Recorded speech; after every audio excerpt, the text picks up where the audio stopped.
देखिए, राज ठाकरे अपने पहचान के लिए संघर्ष करते हैं। भाषा जोड़ने का काम करती है, तोड़ने का काम नहीं करती। राज ठाकरे को बताना चाहता हूँ कि महाराष्ट्र का और उत्तर प्रदेश का या उत्तर भारतीयों का जो संबंध है वो आपके इस हरकत से टूटने वाला नहीं है। आपको पढ़ना चाहिए, आप शायद पढ़ते लिखते नहीं। छत्रपति शिवाजी महाराज को जब औरंगजेब ने बंदी बनाया था तो उनको कैद से छुड़ाने का काम आगरा के हमारे व्यापारियों ने किया था, यानी कि घड़ा बनाने वालों ने किया था। तो इस अवसर पर मैं यही कहना चाहता हूँ राज ठाकरे साहब कि थोड़ा पढ़ा करो। आज जिस बात को तुम गर्व करते हो उस गर्व के इतिहास में उत्तर भारतीयों का पसीना लगा है, खून लगा। और आज आप बहुत हल्की राजनीति कर रहे हो, हल्की राजनीति, छिछोरापन जिसको कहते हैं, बहुत हल्की राजनीति। मैंने यही कहा था जब इनका अयोध्या आने का प्रोग्राम था कि भाई आओ अयोध्या, क्योंकि कहीं ना कहीं देखा जाएगा तो आप भी अयोध्या से जुड़े होंगे, राम से जुड़े हैं। लेकिन जो पिटाई करने का कार्यक्रम तुम्हारा समय समय पर चलता है उसके लिए खेद व्यक्त करो। और मैंने कहा था मैं नहीं घुसने दूंगा, आप नहीं आए, कोई बात नहीं, लेकिन फिर आकर के जो है फिर अपना रंग इन्होंने 2025 के अंत में दिखाया। और मैं उनको कहता हूं कि उनको सद्बुद्धि आवे। उत्तर भारतीयों में बड़ा रोष है और अगर कोई भला आदमी आह्वान कर दे तो राज ठाकरे साहब आप जेल नहीं पहुंचे। उत्तर भारत के नौजवान इतने आक्रोश में कि अगर किसी ने आह्वान कर दिया कि चलो आओ चले राज ठाकरे से भेंट करें तो जेल नहीं पहुंचे। इसलिए मैं बड़ी जिम्मेदारी के साथ बयान देता हूं कि राजनीति करो, लेकिन भाषा को, पंथ को, जात को, मजहब को आधार बना करके राजनीति करो।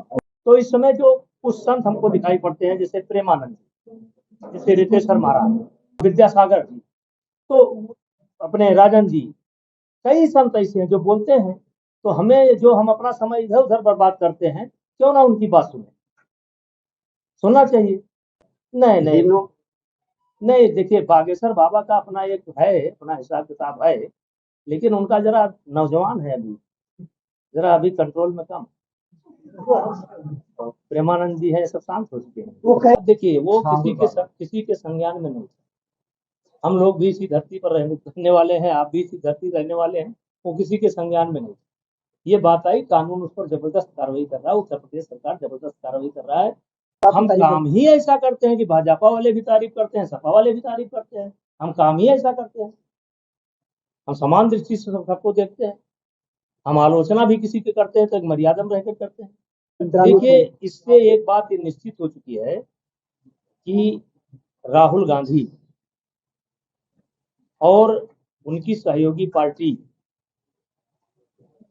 बिहार में अपना हार मान चुकी है, वो तय कर चुके हैं कि हम हारने जा रहे हैं। इसीलिए पहले से ही डैमेज कंट्रोल में लग गए, पहले से रास्ता ढूंढ रहे हैं कि हम जब चुनाव हारें तो ये बतावें कि मैंने पहले बता दिया था, मतदाता सूची में गड़बड़ी की गई। जबकि आप जानते हैं हर चुनाव के पहले विधानसभा हो या लोकसभा हो, मतदाता सूची का एक बार पुनरावलोकन होता है, मरे गिरे के नाम काटे जाते हैं। और ये कोई नई बात नहीं है। और जिस तरीके से, क्योंकि दूसरा सवाल आपका वही होने वाला है, जिस तरीके से पप्पू यादव को अपमानित किया गया, जिस तरीके से कन्हैया को अपमानित किया गया, ये दिखाता है कि रस्सी जल गई है लेकिन ऐठन नहीं गई है, साहब की ऐठन नहीं गई। साहब, बड़े साहब अपने आप को हिंदुस्तान का राजा समझते हैं, भले मोदी प्रधानमंत्री हो गए, लेकिन अभी ऐठन नहीं गई है। और यही हाल लालू जी के बेटे का है, उनको भी ऐठन नहीं गई है, क्योंकि वो भी राजकुमार है, बिहार के राजकुमार हैं। तो अब राजकुमार के बगल में पप्पू खड़े हो जाएं, राजकुमार के बगल में कन्हैया खड़े हो जाएं और बराबर खड़े हो जाएं, तो ये रास नहीं आता। ये दिखाता है ठसक राजशाही का कि कन्हैया फनैया होंगे नेता, कोई बात नहीं है, लेकिन बगल में नहीं खड़े हो सकते। पीछे पीछे चलो। आप हरियाणा गए थे चरखी दादरी में। हाँ, बहुत लोगों ने विरोध किया, फिर भी वहाँ काफी समर्थन मिला आपको लोगों का। देखिए, हरियाणा में जिस प्रकार मेरा स्वागत हुआ है मैं भूल नहीं सकता। और मैं पहले दिन से कहता हूं कि मेरा किसी समाज से विरोध नहीं है। एक फैमिली एक परिवार से मेरा, उन्होंने मेरे खिलाफ षड्यंत्र किया, कांग्रेस ने किया, और वो समाप्त हो गया। हरियाणा में कोई विरोध नहीं है। कुछ मीडिया वाले, कुछ लोगों ने कहा कि नहीं आने देंगे। अरे हमने कहा भाई चलो देखते हैं, नहीं आने देंगे कि नहीं आने देंगे। मैं अपनी सुरक्षा का कोई इंतजाम नहीं किया। हम अकेले गए थे, एक तरीके से पायलट था और दो लोग जो थे, एक करण का पीए था और दो लोग जो हरियाणा के थे। हमने कहा कोई सुरक्षा लेकर नहीं जाएंगे। कुछ हमारे लोगों ने कहा भी कि ऐसे नहीं जाना चाहिए, कम से कम 1500 गाड़ियां साथ में होना चाहिए। लोगों ने सलाह भी दिया। हमने कहा ज्यादा सलाह दोगे तो मैं एक गाड़ी पर चुपचाप बैठूंगा, 2 सिक्योरिटी लूंगा, एक राइफल रखूंगा बगल में और मैं चला जाऊंगा। इसलिए मुझे सलाह ना दो, हमारी सुरक्षा वहीं के लोग करेंगे। और वहीं के लोगों ने सुरक्षा नहीं किया, पूरा मान सम्मान बढ़ाया। मैं उठ करके पब्लिक के बीच में गया और अभूतपूर्व स्वागत हुआ है।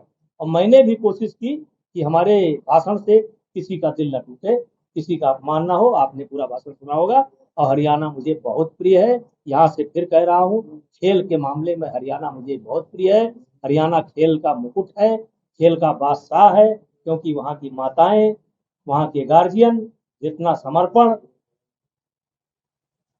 अपने बच्चों के प्रति करते हैं, उतना देश में किसी कोने पर के लोग नहीं करते।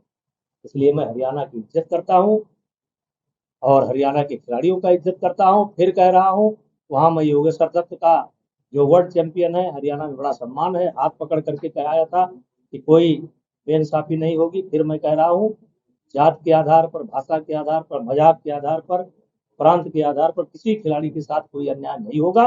और हरियाणा के लोगों को मैं यहाँ से प्रणाम करता हूँ। हरियाणा का भी हमारा पुराना संबंध है। और हाँ जी, अभी आपने मन से कहा कि कथा के बारे में कहा, हाँ उसके बारे में जी, जनवरी महीने तो धर्मांतरण जैसा काम करता है और बड़े पैमाने पर जिस तरह से कार्रवाई हो रही है, उसको लेकर कैसे देखें? अब देखिए, वो किसी के संज्ञान में नहीं। हम लोग भी इसी धरती पर रहने वाले हैं, आप भी इसी धरती रहने वाले हैं। वो किसी के संज्ञान में नहीं। ये बात आई, कानून उस पर जबरदस्त कार्रवाई कर रहा है, उत्तर प्रदेश सरकार जबरदस्त कार्रवाई कर रहा है। और अब उसमें शेष कुछ बचता नहीं। अच्छा जी, जिस तरीके से मतदाता परीक्षण को लेकर के बोलना है, आपने अभी कहा कि हमारे गुरु हैं। हाँ, वर्तमान परिस्थिति है, उस पर बोलते जरूर है। अभी उनकी एक भजन सुन रहा था कि आदत बुरी सुधार लो, बस हो गया भजन। मन की तरंगे मार लो, बस हो गया भजन। यही मैं विद्यार्थियों को संबोधित कर रहा था कि अपने मन पर विजय पा लो, पर भजन हो गया। मन पर ही तो विजय पाना है। तो इस समय जो कुछ संत हमको दिखाई पड़ते हैं, जैसे प्रेमानंद, जैसे रितेश्वर महाराज, जैसे ये अपना एक क्या नाम भूल गया है, हाँ विद्यासागर जी, तो अपने राजन जी, कई संत ऐसे हैं जो बोलते हैं।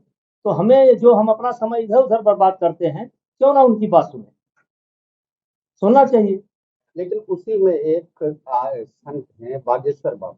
नहीं नहीं, देखिए बागेश्वर बाबा का अपना एक है, अपना हिसाब किताब है, लेकिन उनका जरा नौजवान है, अभी जरा अभी कंट्रोल में कम। प्रेमानंद जी है, सब शांत हो चुके हैं। वो कह रहे हैं कि हम गजवाए हिंद जो चलाने की बात हो रही, तो उन्होंने कहा भगवाए हिंद। किसी भी चलिए उनका भी सुना करिए।